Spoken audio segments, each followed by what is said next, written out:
Susan heads up our document services department at Definiti and leads a team of document specialists who support the administration team.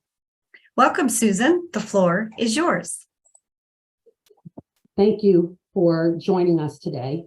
And in respect of your time, I want to go ahead and get right into things so that you have the full benefit of the presentation. We're going to talk about some select Secure 2.0 provisions today. Secure 2.0, of course, is a massive piece of legislation that passed, but we pulled out some specific provisions that we feel are essential for you to know a little bit more about as we go into plan years 2024 and looking forward to plan year 2025. The required minimum distribution age was raised to 73 starting in 2023. It's going to continue to raise through 2033, but for 2023, it was raised to age 73. What this means is that the first distribution is either due by 12/31/2023 or April 1st, 2024 at the latest. This would be true for all 5% owners of companies and could apply also to some of your employees. Your plan document will dictate whether or not this applies to your participants other than 5% owners. Another change that Secure 2.0 allows is that beginning with the 2024 plan year, if plan sponsors want to make discretionary amendments that will have the effect of increasing benefits, then they can do so right up until the tax due date for filing their business tax return. So what that means is if in 2024, a plan sponsor decides that they want to make an amendment that will affect 2023, as long as it has the effect of increasing benefits other than matching contributions, they can do so right up until the due date of their 2023 business tax return. This is a big change and one that I think will be welcome to a lot of plan sponsors. Okay, this next topic is long-term part-time employees. We've heard a lot of plan sponsors and financial advisors reach out to us for some guidance on this. And so we felt that it was important to include this as part of the Secure 2.0 session. I'm going to give you as much as we know about. We are still awaiting some IRS guidance on this, but we think we have the majority of what is going to happen. So there are two parts to this. Secure 1 had passed some legislation on this, and then Secure 2 tweaked it a little bit and made a few changes. So we're going to take each one individually. Under original Secure, plan sponsors must allow long-term part-time employees to make elective deferrals starting in plan year 2024 if the employee is credited with at least 500 hours in 3 consecutive years. So we're looking at plan years 2021, 2022, and 2023 consecutively. They are not required to provide match, safe harbor, profit sharing, or top-heavy contributions. They are only required to allow them to elect to defer. And this is only applicable to 401k plans. Then fast forward to Secure 2.0.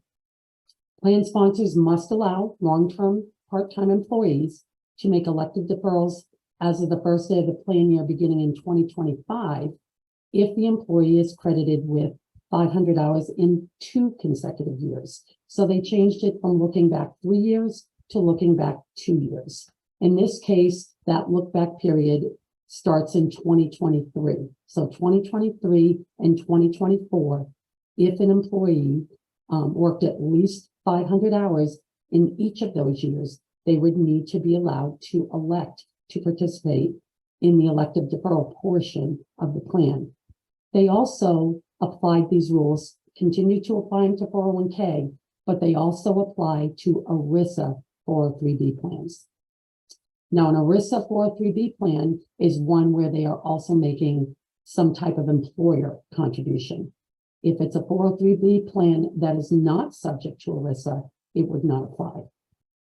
It also does not apply to 457 plans, governmental plans, unless they are considered a grandfathered 401k or simple IRAs. Let's look at a couple of examples. In example one, Alexa is hired in 2016 as a part-time employee. She's never been able to participate in the company's 401k because she didn't meet the 1,000 hours requirement. In 2021, 2022, and 2023, she worked 600 hours each year. Because she's worked more than 500 hours and completed 3 consecutive 12-month periods, she is allowed to enter the plan on January 1, 2024 for elective deferrals only. The second example, Riley is hired on May 15, 2021 as a part-time employee. He worked 400 hours in 2021, 600 hours in 2022, and 600 hours in 2023. On May 15th, 2024, he did complete consecutive 12-month periods. However, he did not meet the minimum 500 hours in 3 consecutive periods. Therefore, he is not eligible in January of 2024. When we look at the next example, we use this same employee who was hired part-time May 15, 2021. We know that he only worked 400 hours in 2021, 400 hours in 2022, 600 hours in 2023, and 600 hours in 2024. Now we're under Secure 2.0. So now the look-back period is only 2 years. He has completed 2 consecutive 12-month periods with more than 500 hours. Therefore, he's eligible to participate in the company's 401k plan on the next entry date in 2025. So we are looking at 2 look-back periods for 2024 and 2025.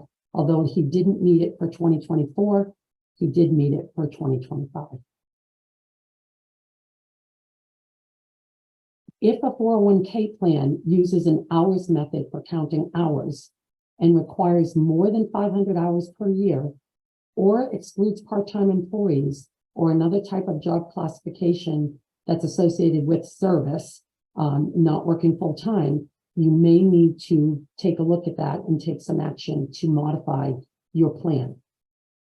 For an ERISA 403B plan, the main item to review is if the plan excludes employees who normally work less than 20 hours a week. This has been an allowable exclusion for 403B plans. If it's an ERISA 403B plan, this may not allow you to keep them out any longer. It is possible that the fewer than 20 hours, as well as the student employee class exclusions, will be overridden by these long-term part-time rules. For elective deferrals only, all of these long-term part-time rules, again, are for elective deferrals, allowing them in for elective deferrals. We are waiting further guidance from the IRS to clarify that it overrules those exclusion classifications.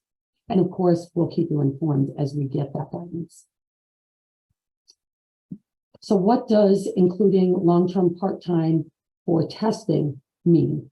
Well, we're allowed to exclude these groups of employees from coverage testing, so you don't have to worry about blowing up your coverage testing. It also isn't going to affect your ADP or ACP testing because they do not need to be included for that. Likewise, the testing under 401A4, general non-discrimination, is also, they are excluded from that.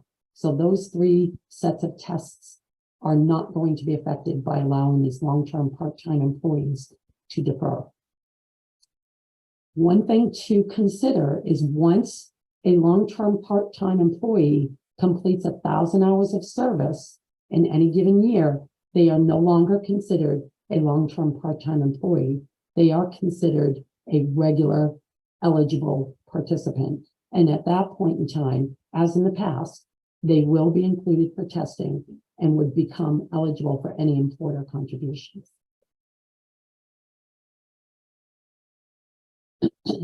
The increased eligibility, one of the things that plan sponsors do need to be aware of is that it could mean that this plan becomes subject to audit if they are close to that threshold.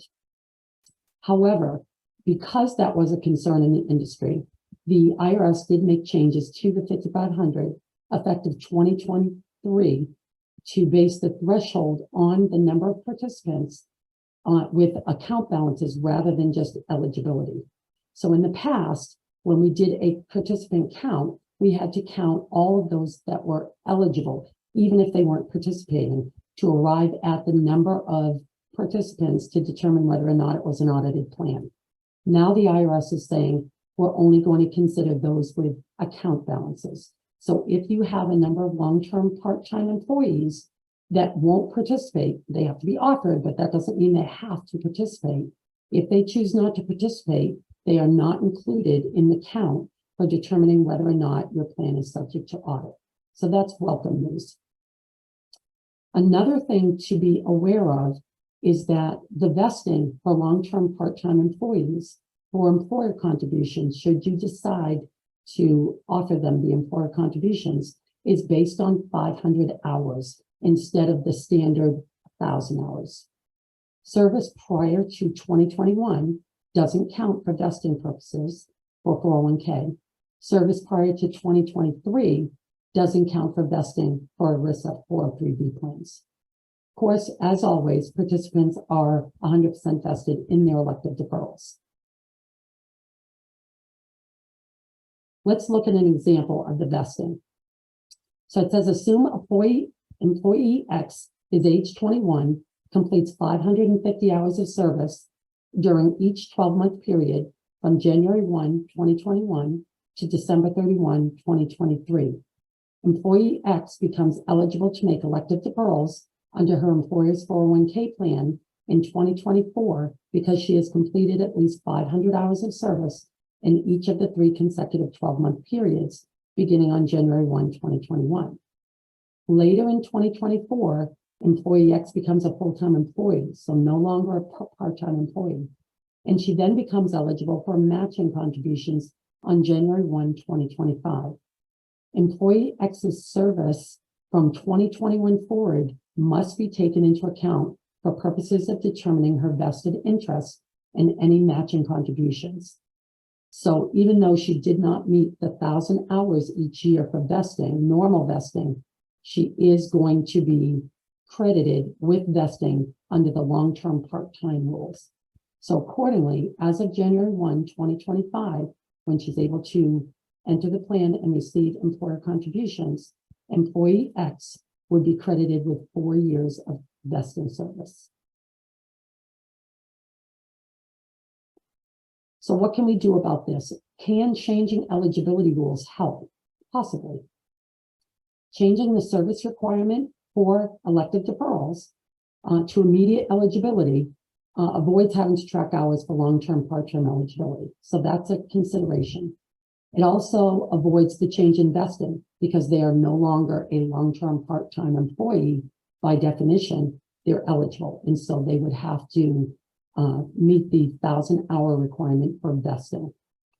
There's ease of administration by not having multiple crediting rules in effect. So all of that sounds great. The one thing you need to be aware of before you make any of these decisions, and certainly have your conversation with your retirement plan consultant, is that you need to consider if top-heavy or other testing would be affected before making any of these changes. Because as a long-term part-time employee, they're excluded from those testing requirements that I mentioned earlier, the non-discrimination, the top-heavy, etc. Once you eliminate that and they become just regular employees or regular participants, they do become subject to the testing. So just something to discuss with your retirement plan consultant to see if a change in plan design is applicable or would make sense for your particular plan. So those are the things to consider for 2024. We wanted to also discuss a couple of provisions coming up beyond 2024 that we think that you need to be aware of and for your planning purposes. The first one is automatic enrollment. So beginning with the 2025 plan year, most 401k and 403b plans that were established after 12/28/2022 are going to be required to include automatic enrollment in their plans. This begins with 3% in the first year. This is what the automatic enrollment minimums are. It would have to be 3% in the first year with an increase of 1% each subsequent year until you meet 10%. Now, there are some alternatives. You can start higher. You could even start with 10% if you wanted to, but this is the minimum required for any plan established after 12/28/2022. There are some exclusions that are exempt from this, some plans that are exempt from this. Simple 401k, church and governmental plans are exempt from this requirement, as are entities that have been in business for less than 3 years until they have reached the 3 years in business threshold. Also, employers who normally employ no more than 10 employees are exempt.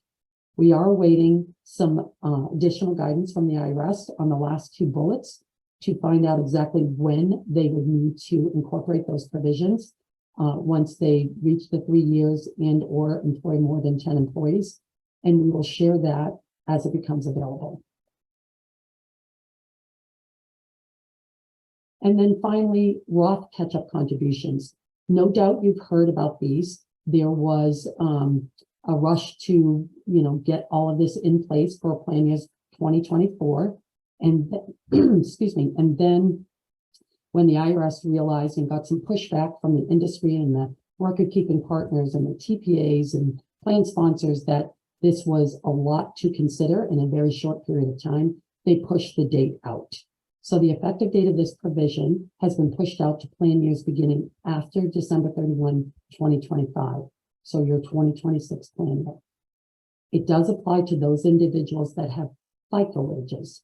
FICA wages are from Box 3, Form W-2, and that earn more than $145,000 in the prior calendar year. Okay, that's how we determine that. As currently written, it does not appear to apply to self-employed individuals or partners, as they are not considered to have FICA wages.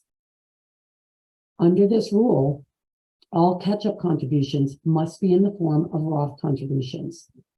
And in order for that to happen, plans must provide for Roth contributions in their plan, as well as catch-up contributions. So if your plan currently has catch-up contributions, but don't allow Roth, they would not be allowed to offer catch-up contributions. So again, this is a plan design feature that you need to look at and perhaps discuss with your retirement plan consultant to find out if it makes sense and when it makes sense to make any changes in your plan.